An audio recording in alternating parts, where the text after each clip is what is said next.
बरसात में गरीब मायके के आए अमीर ससुराल वाले। आखिरकार मुझे सीधी सादी बहू मिल ही गई।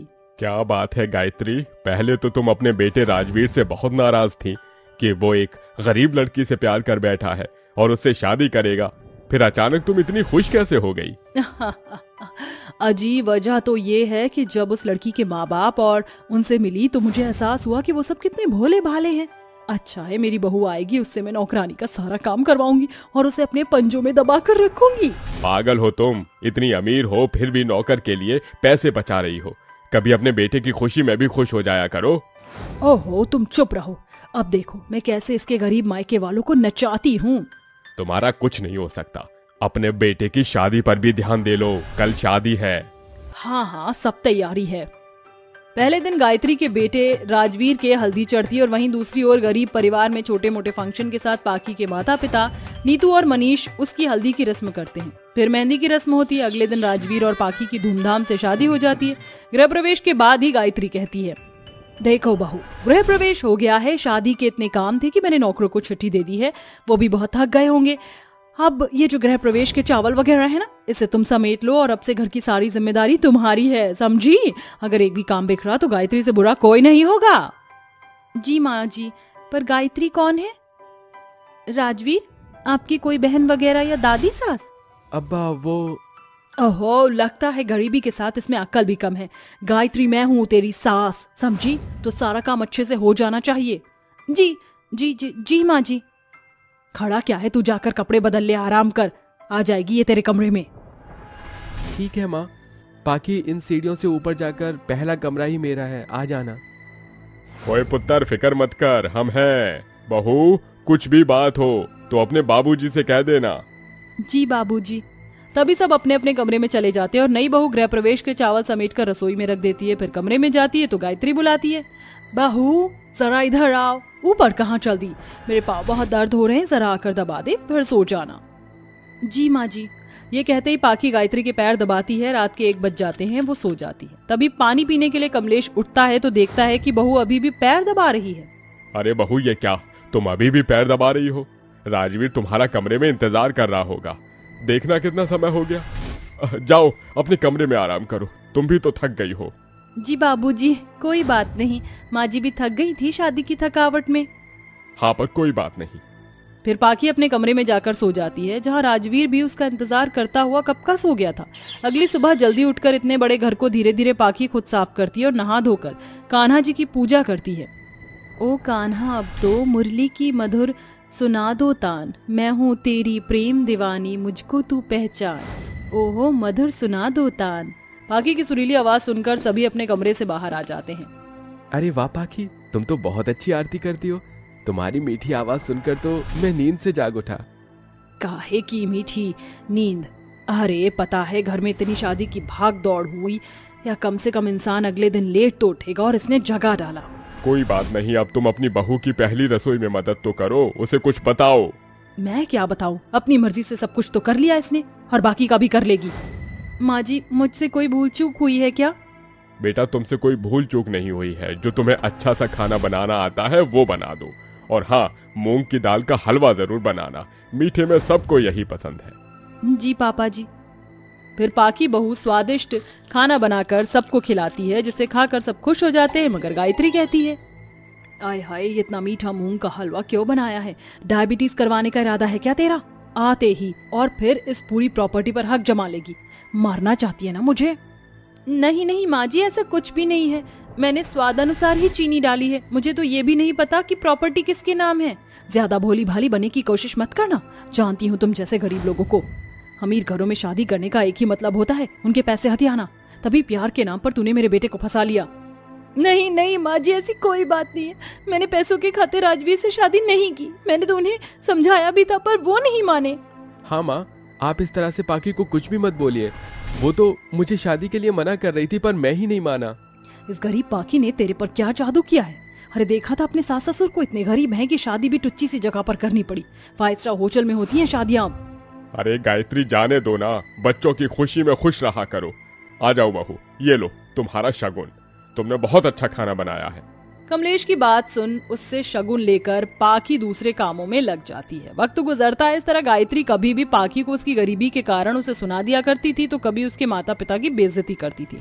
वहीं बारिश का मौसम भी आ जाता है। सभी लोग एक शादी से लौट रहे थे कि घनी बारिश के साथ तेज तूफान आता है, जहाँ उनकी कार बीच रास्ते में फंस जाती है। ओहो पापा, इस कार को मैं निकालने की बहुत कोशिश कर रहा हूँ, मगर कार कीचड़ में बुरी तरह से फंस चुकी है। हमारा इतनी तेज बारिश में इस जगह से निकलना नामुमकिन है। तो यहीं पर बैठे तो नहीं रह सकते ना? किसी का आसपास घर है तो वहाँ चल लो। अरे ये तो जेजे कॉलोनी है ना बाबूजी, इधर तो मेरा घर है, आप सब वहीं चलिए ना। इस तेज तूफान में यहाँ पर रहने से अच्छा है हम तूफान के थमने का इंतजार करते हैं। हाँ पापा, ये ठीक रहेगा। इतना कहते ही राजवीर धीरे धीरे कार को निकालकर उसके घर की ओर ले जाता है। फिर अमीर ससुराल वाले गरीब बहू की टूटी फूटी झोपड़ी के मायके में आते हैं। घर की दशा देखकर गायत्री कहती है, बहू के घर में क्यों आए हैं? देखना जरा इनका घर कितना टूटा फूटा है, छत से पानी टपक रहा है, उसके लिए घर में बर्तन लगा रखे, खुद सामान को समेट कर साइड में बैठे हैं। ऐसे मत बोलो गायत्री, बहू का मायका है ये।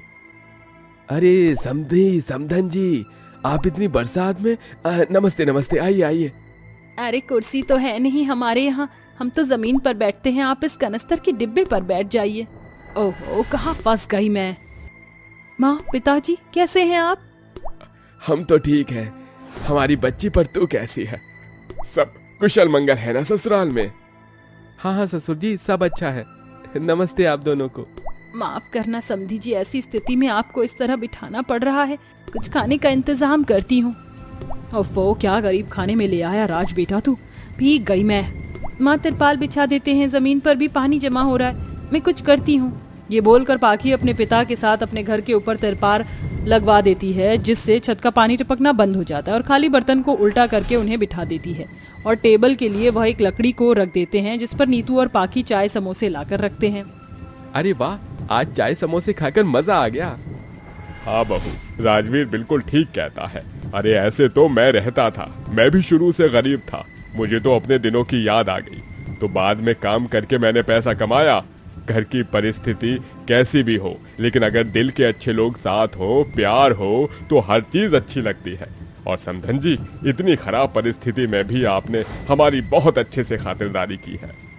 अजी अब जो भी है, हमने अपनी तरफ से पूरी कोशिश की है आपका ख्याल रखने के लिए। मैं पकौड़े बनाकर लाऊं? गायत्री बहन और चाय समोसे लेंगी? क्या हुआ, आंखों से अचानक आंसू? पछतावे के आंसू हैं नीतू बहन। दरअसल मैं भी पहले गरीब ही थी। आपने जिस तरह से खातिरदारी की है, मुझे अपने बचपन की याद आ गई। मैं कैसे भूल गई कि मैं भी एक गरीब घर की हूँ और मैंने अपनी बहू का बहुत मजाक उड़ाया, और आपका भी। मुझे माफ कर दीजिए। माफी की कोई बात नहीं है, आप घर पर आते रहना। इस तरह अमीर ससुराल वाले गरीब बहू के मायके आकर बहुत खुश होते हैं और उनका रिश्ता और भी मजबूत हो जाता है। भैया, मुझे आपकी बहुत याद आएगी। आपके बिना मैं कैसे रहूंगी दूसरे घर में? बहना, तुम्हें पराए घर तो जाना ही होगा। एक न एक दिन लड़की अपने ससुराल के लिए विदा हो ही जाती है। अब बस ये समझ लो कि तुम्हारी जिंदगी उसी घर से जुड़ी है। ऐसा कहकर वैभव अपनी बहन को विदा कर देता है, जिसके बाद पूजा अपनी शादीशुदा जिंदगी जीने लगती है। इधर वैभव भी शादी करके अपनी पत्नी के साथ खुशी खुशी रह रहा होता है। सब कुछ अच्छा खासा चल रहा था। तभी कुछ समय बाद अचानक से वैभव को उसकी बहन की एक कॉल आती है। भैया, मुझे आपकी बहुत जरूरत है। कई समय से आपको कॉल करने की कोशिश कर रही हूँ, लेकिन मेरे पास इतने पैसे भी नहीं थे कि अपने फोन में बैलेंस डलवा कर आपसे बात कर सकूं। भैया, सब कुछ लुट गया। मेरे पति का सारा बिजनेस चौपट हो गया है। भैया, हम लोगों को खाने के लाले पड़ रहे हैं। ये सब सुनने के बाद वैभव अपनी बहन से कहता है, बहन तुम रोना बंद करो, कुछ नहीं हुआ है। मैं तुम्हारे अकाउंट में कुछ पैसे डलवा देता हूँ। एक काम करो, तुम वहां से यहाँ पर आ जाओ, यहाँ मैं तुम्हारा अच्छे से ध्यान रखूंगा। वैभव अपनी बहन के अकाउंट में कुछ पैसे डलवा देता है, जिसके बाद उसकी बहन पूजा अपने पति रंजीत के साथ वैभव के घर आ जाती है। हे भगवान, नंद जी, आपका तो बहुत ज्यादा बुरा हाल हो चुका है। आओ, घर में आओ। शीतल अपनी नंद को घर के अंदर बुलाती है और उसे पानी और खाना भी खिलाती है। उसकी नंद के कपड़े भी बहुत ज्यादा गंदे और फटे हुए होते हैं। वहीं रंजीत का भी सेम हाल होता है। मुझे नहीं पता था कि तुम्हारे साथ इतना कुछ हो गया है। बहन, तुम मुझे एक बार कोशिश तो करती ये सब बताने की। हमारे पास कुछ भी नहीं बचा था, मैं आपको क्या बताती। तुम्हें परेशान होने की जरूरत नहीं है। अब से तुम इसी घर में रहोगी और यही तुम्हारा घर है जब तक सब कुछ ठीक नहीं हो जाता। वैभव अपनी बहन और अपने जीजा को बहुत ज्यादा सपोर्ट करता है। देखते ही देखते कुछ दिन बीत जाते हैं और अब वैभव की बहन अपनी भाभी के ऊपर बहुत ज्यादा ही अत्याचार करने लगती है। भाभी, आपने मेरे कपड़े नहीं धोए। आपको मुझसे कोई परेशानी तो नहीं है? मैं जब से आई हूँ तब से देख रही हूँ, कई सारे काम आप मेरे नजरअंदाज कर देती हो। नहीं नंद जी, ऐसी बात नहीं है। भला मैं आपके साथ ऐसा क्यों करूंगी? आप खुद सोचो एक बार। मैं आपके कमरे में गई थी गंदे कपड़े लेने के लिए, लेकिन मुझे वहाँ पर आपका कोई भी कपड़ा नहीं मिला। तभी पूजा अपने कमरे से गंदे कपड़े लाकर शीतल के सामने पटक देती है और कहती है, ये देखो भाभी, मेरे कपड़े तो आपने धोए ही नहीं थे। आप इन्हें धो दीजिए, बाकी के काम बाद में कर लेना। ऐसा कहकर पूजा वहाँ से चली जाती है, जिसके बाद शीतल बाकी के काम छोड़कर सबसे पहले अपनी नंद के कपड़े धोती है। कपड़े धोने के बाद शीतल रसोई में जाती है और सभी के लिए नाश्ता बनाना शुरू कर देती है। लेकिन तभी वहाँ पूजा आ जाती है और उससे पूछती है, क्या हुआ भाभी, अभी तक नाश्ता नहीं बना? वैसे आज आपने नाश्ते में बनाया क्या है? आपके भैया का पेट ठीक नहीं था, इसलिए मैंने उनके लिए खिचड़ी बनाई है। और आप मुझे बता दीजिए कि आपको क्या खाना है। ये तो बनाने से पहले पूछना चाहिए था, लेकिन तुम हो कि हमेशा अपनी मर्जी का ही बनाती हो। इससे अच्छा तो अब मैं खिचड़ी खा लूंगी। नहीं नहीं दीदी, आप गलत समझ रही हो। आपको जो खाना है मुझे बता दीजिए, मैं जल्दी से बना देती हूँ। पूजा नाराज होकर वहाँ से चली जाती है और अपने भाई के कान भरने के लिए उसके पास जाकर उससे कहती है, भैया ऐसा होगा अब मेरे साथ इस घर के अंदर, इससे अच्छा तो मैं यहाँ से चली जाती हूँ। भाभी को लगता है कि उन्हें सिर्फ आपके लिए ही खाना बनाना है, वो मेरे लिए खाना नहीं बनाती है। आज उन्होंने मेरे लिए नाश्ता भी नहीं बनाया, आपके लिए खिचड़ी बनाकर रख दी। अच्छा बहना, ऐसी कोई बात नहीं है, मैं तुम्हारी भाभी को अच्छे से समझा दूंगा, वो समझ जाएगी।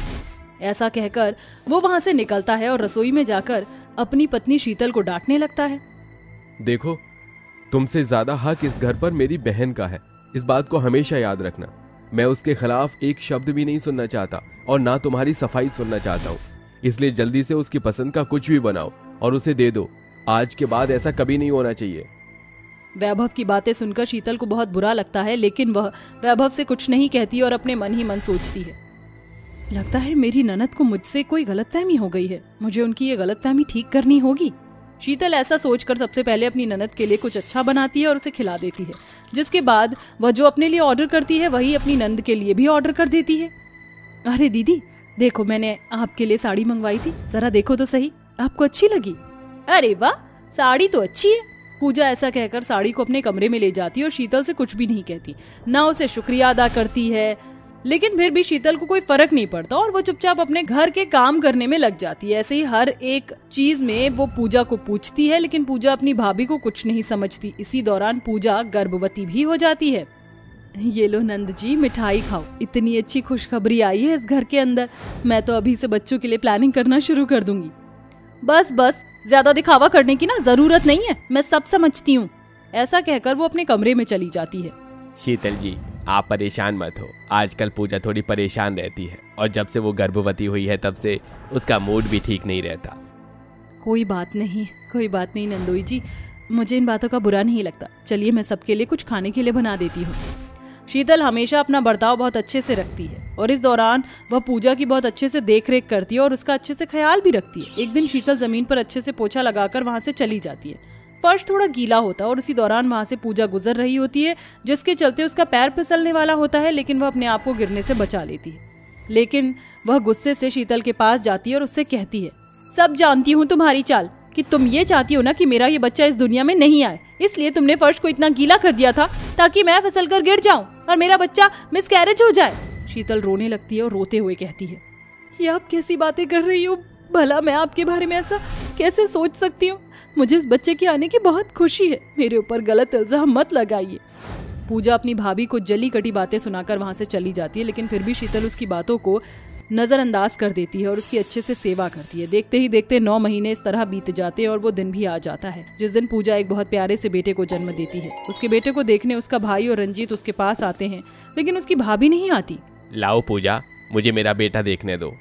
ये सुनकर ही पूजा की आंखों में आंसू आ जाते हैं और वो रोते हुए कहती है, नहीं, मैं अपने बेटे को सबसे पहले अपनी भाभी को गोद में देना चाहती हूँ और उन्हें ही दिखाना चाहती हूँ, क्योंकि इस पर उनका ही हक है। उन्होंने मेरे इतने अत्याचार और इतना बुरा बर्ताव के बाद भी हमेशा मेरे साथ अच्छे से रही, लेकिन मैंने कभी उनके साथ 2 शब्द अच्छे से नहीं बोले और उन्होंने मेरी प्रेगनेंसी के दौरान भी मेरी बहुत सेवा की। ये अधिकार मैं उनसे नहीं छीनना चाहती। पूजा की ये बात उसके भाई वैभव को बहुत अच्छी लगती है, जिसके बाद वो अपनी पत्नी शीतल को अंदर लेकर आता है और सबसे पहले बच्चे का चेहरा शीतल देखती है और उसे गोदी में उठाती है। उस दिन के बाद से वह सभी एक साथ खुशी खुशी रहने लगते हैं और पूजा अपना बर्ताव हमेशा के लिए बदल देती है। कुछ ही समय में रंजीत फिर से अपना बिजनेस शुरू कर देता है और अपने परिवार को लेकर अलग रहने लगता है, जिसके बाद सब कुछ ठीक हो जाता है।